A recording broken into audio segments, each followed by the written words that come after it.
बच्चों, स्थिर वैद्युत एवं वैद्युत क्षेत्र की जो यूनिट सेकंड है, जो पार्ट सेकंड है, वो है गाउसियस थ्योरम, गाउस के प्रमेय। ठीक है, गाउस के प्रमेय में कल की क्लास में हमने 3 छोटे छोटे हेडिंग्स के बारे में बताया था, जिनकी डेफिनेशंस थोड़ा क्वाइट यूजफुल है एग्जामिनेशन के लिए। बाकी इसके जो मोस्ट इंपॉर्टेंट हेडिंग्स हैं, उसमें सबसे पहले आता है वैद्युत फ्लक्स। इलेक्ट्रिक फ्लक्स क्या है? ठीक है, फ्लक्स दैट मीन्स कि एक संजाल आप कह सकते हो, ग्रुप ऑफ लाइंस, पुंज कह सकते हो। ठीक है, अगर इसका अर्थ देखा जाए तो फ्लक्स का मतलब होता है ग्रुप ऑफ लाइंस। ठीक है, रेखाओं का एक समूह, डेंसिटी ऑफ लाइंस यानी रेखाओं का एक घनत्व। ठीक है, तो वैद्युत फ्लक्स को डिफाइन किया जाता है किसी चालक के पृष्ठ के अभिलंबवत गुजरने वाली वैद्युत क्षेत्र रेखाओं को वैद्युत फ्लक्स कहते हैं। मान लेते हैं कोई कंडक्टर ऑब्जेक्ट है, कोई वस्तु है, सपोज दैट कोई आवेशित वस्तु है, तो इस आवेशित वस्तु के अभिलंबवत, पृष्ठ के अभिलंबवत, जो पृष्ठ है, ये सरफेस है इसका, जैसे एक कॉपी ले लेते हैं तो कॉपी का एक जो सरफेस बनता है, कॉपी देना बेटा, कॉपी का जो सरफेस बनता है, एक सरफेस ये है, एक सरफेस ये बनेगा पीछे वाला, एक सरफेस ये बनेगा आगे वाला, एक इधर के लिए, एक इधर, यानी 6 फलक बनते हैं टोटली, आप जानते हैं इसको। ठीक है, 2 2 4 2 6, ऊपर नीचे आगे पीछे दाएं बाएं। ठीक है, 6 फलक बनते हैं। ठीक, तो इस फलक के, इस पृष्ठ के अभिलंबवत जितनी group of lines, group of electric lines pass through करेंगी, पास आउट करेंगी, उन्हीं को हम कहेंगे वैद्युत फ्लक्स। ठीक है, इसे फाई ई से प्रदर्शित करते हैं। Phi E, phi means flux, E means electric, electric flux को रिप्रेजेंटेशन में फाई ई दिया जाता है। ठीक है, मान लेते हैं कोई ऑब्जेक्ट है, एक कोई आवेशित वस्तु है ABCD, जो एक वर्गाकार या आयताकार रूप में है, रेक्टेंगल के रूप में है या स्क्वायर फॉर्म में। ठीक, एक समतल वस्तु है, इसके पृष्ठ के, इसका जो सरफेस है, पृष्ठ से होकर जितनी वैद्युत क्षेत्र रेखाएं गुजरेंगी, इतनी रेखाएं गुजर रही बेटा, हालांकि इनके आसपास से तो काफी रेखाएं गुजर रही हैं, ये भी गुजर रही हैं, ये भी गुजर रही हैं, एंड सो ऑन, ऐसे इधर भी गुजर सकती हैं, बहुत सारी रेखाएं इससे होकर जाएंगी, लेकिन इसके पृष्ठ के अभिलंबवत जो रेखाएं जाएंगी, उन्हीं रेखाओं को हम वैद्युत फ्लक्स या इलेक्ट्रिक फ्लक्स कहते हैं। ठीक है, जैसे एग्जाम्पल के थ्रू हमने आपको बताया था कि एक नाली है, नाली में पानी बह रहा है। ठीक है, और जब नाली में पानी बह रहा है, उसमें आप क्या करते हैं कि उसमें अगर आप अपना हाथ रख दीजिए, नाली में पानी बह रहा है, तो आपके हाथ के पोर्शन में जितना पानी आपके हाथ, जितनी वाटर ड्रॉपलेट्स होती हैं, जो कि जल का धारा रेखीय प्रवाह होता है, सीधी रेखा में अभिगमन करते हैं, संचरित होते हैं सीधी रेखा में। ठीक, तो जितने वाटर ड्रॉपलेट्स बिल्कुल परपेंडिकुलर इस पर अटैक करेंगे, बिल्कुल परपेंडिकुलर पास थ्रू करेंगे, उन्हीं वाटर ड्रॉपलेट्स को ही यहाँ पर इलेक्ट्रिक फ्लक्स का। हालांकि कुछ वाटर नीचे से हाथ के निकल सकता है, कुछ इनके बीच से निकल सकता है, कुछ यहाँ से निकल सकता है, कुछ यहाँ से निकल सकता है, लेकिन उन वाटर ड्रॉपलेट्स को, उन वाटर के स्ट्रीम को हम नहीं कहेंगे, सिर्फ उन्हीं को कहेंगे जो इससे होकर परपेंडिकुलर गुजरी। देखिए, इसका जो मैथमेटिकल एक्सप्रेशन है, इसका जो व्यंजक बनता है, वो फाई ई इक्वल्स होता है वेक्टर ई। वेक्टर ई यहाँ पर इलेक्ट्रिक फील्ड की इंटेंसिटी को शो करता है, वैद्युत क्षेत्र की तीव्रता को शो करता है, डॉट प्रोडक्ट होगा, स्केलर प्रोडक्ट होगा, अदिश गुणनफल, वेक्टर ए क्षेत्रफल सदिश। ठीक है, तो जैसे हमने आपको बताया कि किसी पर्टिकुलर एरिया पर इलेक्ट्रिक फील्ड लाइन टकराएंगे, और कितने एरिया में वो इलेक्ट्रिक फील्ड टकराएंगे, इलेक्ट्रिक फील्ड लाइन टकराएंगे कितने एरिया में, अगर हम उसको मल्टीप्लिकेशन कर लेते हैं तो total number of electric field lines that is going be to occur. ठीक है, ये हमें प्राप्त हो जाएंगे, ऑब्टेन हो जाएंगे। ठीक, तो वैद्युत फ्लक्स में क्या है कि वेक्टर ई ये इलेक्ट्रिक फील्ड यानी वैद्युत क्षेत्र रेखाओं को शो कर रहा है, ए इसके एरिया को शो कर रहा है, कितने एरिया से वैद्युत क्षेत्र रेखाएं गुजर रही हैं। ठीक, आप जानते हैं since vector A dot vector B, अगर हम 11th की ओर चले थोड़ा सा, तो उसमें आपने वेक्टर का जो स्केलर प्रोडक्ट था, किन्हीं दो वेक्टर्स का डॉट प्रोडक्ट जो होता है, उनके अलग अलग मैग्नीट्यूड तथा उनके बीच के एंगल के कोज्या के या कॉस के इनटू के इक्वल होता है, प्रोडक्ट के इक्वल होता है, यानी A dot B equal A B cos theta. A यहाँ पर है पहली पहला रिप्रेजेंटेशन E, B यहाँ पर है दूसरा रिप्रेजेंटेशन जो कि है A। तो A डॉट B के लिए आप यहाँ पर लिख सकते हैं E A cos थीटा। जैसे A dot B equal AB cos theta, वैसे E dot A equal EA cos theta, where you can say आप यहाँ पर कह सकते हैं थीटा इक्वल्स, जहाँ थीटा इक्वल है E तथा A के बीच में बनने वाला the angle between intensity of electric field या फील्ड लाइंस जो है उसकी बनेंगी और एरिया के बीच में। तो थीटा हो गया वेक्टर E तथा वेक्टर A, ये क्षेत्रफल है, ये विद्युत क्षेत्र के मध्य कोण। और देखिए कंफ्यूजन कहाँ क्रिएट होती है, जब इस पर बेस्ड कोई न्यूमेरिकल आता है। न्यूमेरिकल आता है बेटा तो हमेशा आप क्या करते हैं, जो एंगल दिया गया है वो पृष्ठ से या तल से दिया जाता है कि पृष्ठ के अभिलंबवत गुजर रही थी या पृष्ठ के समांतर चल रही थी या पृष्ठ के विपरीत डायरेक्शन में जा रही थी। ठीक, तो हमें पृष्ठ से कोई मतलब नहीं है यहाँ, क्योंकि हमें जो एंगल देखना है वो E और A के बीच में देखना है। E इलेक्ट्रिक फील्ड लाइंस, इस स्ट्रक्चर में आप देखिए इलेक्ट्रिक फील्ड लाइंस की डायरेक्शन अपवर्ड से ऊपर की ओर है। ठीक, और इस पृष्ठ का जो क्षेत्रफल है वो भी ऊपर की ओर है, जैसे हथेली को ऊपर की ओर ले जाओ, ऊपर की ओर। तो इसका एरिया का जो डायरेक्शन, हालांकि एरिया कोई सदिश राशि नहीं है, वेक्टर क्वांटिटी नहीं है, लेकिन यहाँ पर एक स्पेसिफिक डायरेक्शन में एरिया देखना है, यानी जो क्षेत्रफल होगा वो एक सदिश राशि होनी चाहिए। बात समझ में आ रही है? ठीक, तो थीटा जो है the angle between E and vector A, इसके बीच में एंगल बनेगा। इसकी जो कंडीशंस बनती हैं, हालांकि इसके लिए इसका जो यूनिट होता है आप गॉस कह सकते हैं, गॉस इसकी यूनिट होती है, या E विद्युत क्षेत्र की जो यूनिट होती है न्यूटन पर कूलाम होती है, और A एरिया की जो यूनिट होती है वो मीटर स्क्वायर। तो न्यूटन मीटर स्क्वायर पर coulomb, that is going to be the unit of electric flux. ये विद्युत फ्लक्स की यूनिट होने वाली है न्यूटन मीटर स्क्वायर पर कूलाम, या गॉस भी कहा जाता है। ठीक है, इसका एक रिलेशन होता है उस वेबर से, जब आप चुंबकीय फ्लक्स पढ़ेंगे तब देखेंगे। ठीक है, अब देखिए, अब इसकी जो कंडीशन बनेगी, कंडीशन फर्स्ट,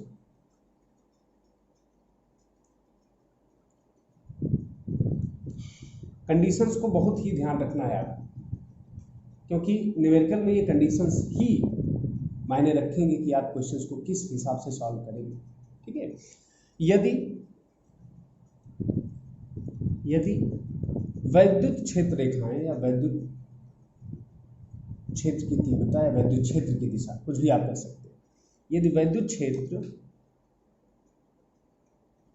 पृष्ठ के अभिलंबवत हो, क्या हो, पृष्ठ के अभिलंबवत हो। अभिलंबवत का मतलब आप सीधा सीधा क्या करते हैं बेटा, थीटा इक्वल्स 90 डिग्री कर देते। परपेंडिकुलर दैट मीन्स 90 डिग्री बिल्कुल वर्टिकल खंबे की तरह खड़ा हुआ है। ठीक, लेकिन यहाँ पर जो डायरेक्शन देखना है, ये पृष्ठ से कह रहा है, तल से कह रहा है, सरफेस से कह रहा है, सरफेस से 90 डिग्री पर है। एक कॉपी देना बेटा मुझे, वो वाली कॉपी देना। ये सरफेस हमने मान लिया, वैद्युत क्षेत्र रेखाएं इससे अभिलंबवत है, इससे अभिलंबवत है, यानी इससे बिल्कुल सीधा क्रॉस होकर इसकी क्रॉस सेक्शन एरिया को क्रॉस करके निकल रही है। ठीक, अब देखिए हमें एंगल देखना है E और A के बीच में। E की डायरेक्शन अपवर्ड्स हो गई, ऊपर की ओर, वैद्युत क्षेत्र रेखाओं की दिशा क्या हो गई, ऊपर की ओर, और इसके सरफेस की जो एरिया है उसकी डायरेक्शन क्या है, वो तो ऊपर की ओर है। तो इनके बीच में एंगल देखना है, ना कि हमें पृष्ठ से देखना है। तो इनके बीच में ये भी अपवर्ड्स, ये भी अपवर्ड्स, दोनों के बीच में कैसा एंगल होगा, 0 डिग्री होगा, दोनों क्या हो जाएंगे, समांतर हो जाएंगे। तो आप जब भी एंगल निकालेंगे 90 से सब्ट्रैक्ट करके निकालेंगे, इसको आप अपने माइंड में रखिए, 90 से सब्ट्रैक्ट करेंगे। तो थीटा इक्वल्स क्या हो जाएगा, 90 माइनस हमेशा पहले से लिख लो। अब क्या कह रहा है कंडीशन, अभिलंबवत, अभिलंबवत means 90 degree, 90 minus 90 that is going to be 0 degree. 0 degree means क्या है, समांतर। कहानी समझ में आ रही है? अगर पृष्ठ के अभिलंबवत है, पृष्ठ के परपेंडिकुलर है, तो इसका मतलब E और A के बीच में क्या एंगल होगा, 0 डिग्री, और E और A एक दूसरे के समांतर होंगे, एक दूसरे के अनुदिश होंगे, इन द सेम डायरेक्शन। क्या होंगे बेटा, इन द सेम डायरेक्शन, या अनुदिश आप कह सकते हैं, सेम डायरेक्शन। ठीक। अगर यहाँ पर एंगल दिया जाता कि पृष्ठ से 30 डिग्री के एंगल पे है, तब क्या करते हैं आप? 30 डिग्री का मान रखता है ना, फिर वही 30 डिग्री का मान पृष्ठ या तल शब्दावली यूज हो जाए, then you have to subtract it from the 90 degree. 90 degree से आपको सब्ट्रैक्ट कर देना इसे। तो 30 डिग्री को 90 से सब्ट्रैक्ट करोगे तो जो एंगल आएगा between E and A, that is 60 degree. भाई 90 में से 30 घटाओगे 60 आएगा, तो 60 डिग्री एंगल। तो कभी भी आपको इस हिसाब से एंगल दिया जाए, आप 90 से सब्ट्रैक्ट करके तब थीटा निकालेंगे, अदरवाइज आपका गलत हो जाएगा। ठीक। जो दूसरी कंडीशन बनती है बेटा, कोई दिक्कत नहीं इसमें। कंडीशन सेकेंड, जो सेकेंड कंडीशन बनती है, अगर आपसे कहा जाए कि जो वैद्युत क्षेत्र रेखाएं हैं, यदि वैद्युत क्षेत्र रेखाएं पृष्ठ के समांतर, पृष्ठ के क्या है बेटा? समांतर, पृष्ठ के समांतर हो तो थीटा इक्वल्स क्या हो? अब ये समांतर कह रहा है तो भैया जीरो तो आना ही आना है, लेकिन उसको हम किससे सब्ट्रैक्ट करेंगे? 90 से। और 90 में से जीरो को सब्ट्रैक्ट करोगे तो क्या बनेगा? 90 degree. It means E and A के बीच में, यानी वैद्युत क्षेत्र की दिशा और एरिया की, या आप कह सकते हो वेक्टर एरिया वेक्टर की जो दिशा होगी वो क्या होगी? 90 डिग्री होगी, लंबवत होगी, अभिलंबवत होगी, परपेंडिकुलर। बात समझ में आ गई? आप समझो, देखो कैसे। फिर से वही चीज, अब कह रहा है कि वैद्युत क्षेत्र रेखाएं पृष्ठ के समांतर, किसके समांतर हो? पृष्ठ के। तो ये पृष्ठ है बेटा, इसके समांतर है ऐसे, पृष्ठ के समांतर कैसे? ऐसे, इस डायरेक्शन में। और वैद्युत क्षेत्र की दिशा क्या है? ऐसे। समझ रहे हो? ये पृष्ठ के समांतर है और ये कैसे है? डिग्री कैसे बने? 90। ये चीजें आपको क्लियरली स्पष्ट समझ में आनी चाहिए। ठीक है, चलिए। ऐसे विपरीत हो, विपरीत के लिए भी आप निकाल लेना। तो विपरीत के लिए वही, जैसे लंबवत है वैसे विपरीत नीचे की ओर होगा, तो एंगल वही 0 डिग्री होगा इसमें। ठीक है। तो आगे हम बात करेंगे इसके न्यूमेरिकल की। देखिए बच्चों, इस बेस पर एक न्यूमेरिकल देखते हैं। न्यूमेरिकल फर्स्ट, यदि किसी वृत्ताकार आवेशित वस्तु को 2 × 10⁵ न्यूटन पर कूलाम के एक समान वैद्युत क्षेत्र से 30 डिग्री के कोण पर रखा जाता है। वैद्युत क्षेत्र से इसकी दिशा क्या है? 30 डिग्री रखा जाता है, तो गुजरने वाले वैद्युत फ्लक्स की गणना कीजिए। तो पृष्ठ से नेट कितना इलेक्ट्रिक फ्लक्स गुजरेगा ये आपको बताना है। और ये भी आपको दिया गया वृत्ताकार वस्तु की त्रिज्या कितनी है? 50 सेंटीमीटर। 50 सेंटीमीटर क्या है वृत्ताकार वस्तु की त्रिज्या। तो जब कभी भी आपको न्यूमेरिकल लगाते हैं तो जो जो चीज़ें गिवन में होती हैं आप उसको लिख लेते हैं। तो सबसे पहला स्टेप जो होता है, गिवन दैट आपके पास क्या क्या चीज़ें हैं। एक तो एक समान वैद्युत क्षेत्र E का मैग्नीट्यूड दिया गया है, परिमाण दिया गया है, E = 2 × 10⁵ न्यूटन पर कूलम। ठीक। उसके बाद आपको एंगल दिया गया है, angle that is going to be 30 degree. No, theta जो होगा वो 90 से सब्ट्रैक्ट करके निकलता है, तो ये चीज़ें आपको ध्यान रखना है। 90 - 30 दैट विल बी 60 डिग्री। तो थीटा यहाँ क्या हो गया? ये मिला। अब ये भी कहा गया कि वो जो वस्तु है जिसके पृष्ठ से गुजरेगा फ्लक्स या वैद्युत क्षेत्र रेखाएं, वो वृत्ताकार है और वृत्त की त्रिज्या r = दिया गया है 50 सेंटीमीटर। क्या दिया गया है? 50 सेंटीमीटर। अब देखिए, जो मूल मात्रक में नहीं है, जो फंडामेंटल यूनिट्स में नहीं है, उसको हम कन्वर्ट करते हैं पहले फंडामेंटल यूनिट्स में। जैसे सेंटीमीटर है, सेंटी शब्द को हटाना पड़ेगा। क्या करोगे आप? 10⁻⁻2 से मल्टीप्लाई कर दो। ठीक है, 10⁻⁻2 से मल्टीप्लिकेशन हो गया। अब आपके पास क्या क्या चीज़ें हैं? E है, थीटा है, R है। निकालना क्या है? वैद्युत फ्लक्स। और वैद्युत फ्लक्स होता है φE। सेकेंड स्टेप में आप उसका फॉर्मूला रखते हैं। φE = है E.A और यू कैन से φE = EA cos थीटा। ये फाइनल एक्सप्रेशन बना। ठीक है। अब EA cos थीटा, इसमें वैल्यूज को अगर आप पुटअप करते हो, E के स्थान पर 2 × 10⁵, A के स्थान पर, जो कि वृत्ताकार है और वृत्त का एरिया क्या होता है? Area of a circle, πr²। पाई के स्थान पर 22 डिवाइडेड बाई 7, r के स्थान पर स्क्वायर कह रहा है, इसको 2 बार आप कर सकते हैं, ठीक। और थीटा के स्थान पर आप 60 डिग्री रखें, ठीक। इन सभी वैल्यूज़ को, जितने वैल्यूज़ को कैलकुलेट कर लेंगे, जो मान है उन मान को रखने के बाद जब हम उनको सरल करेंगे, सरल करने के बाद हम इसका आंसर प्राप्त कर सकते हैं, ठीक है। अगर हम अगले पेज में देखें या यहीं पर कहीं देख लेते हैं तो ये आएगा 44/7 इंटू 50 का 50 से मल्टीप्लिकेशन करोगे 2500 ये आ जाएगा। और अगर हम cos 60 की वैल्यू देखें तो 1/2 आएगी cos 60 की वैल्यू, ठीक।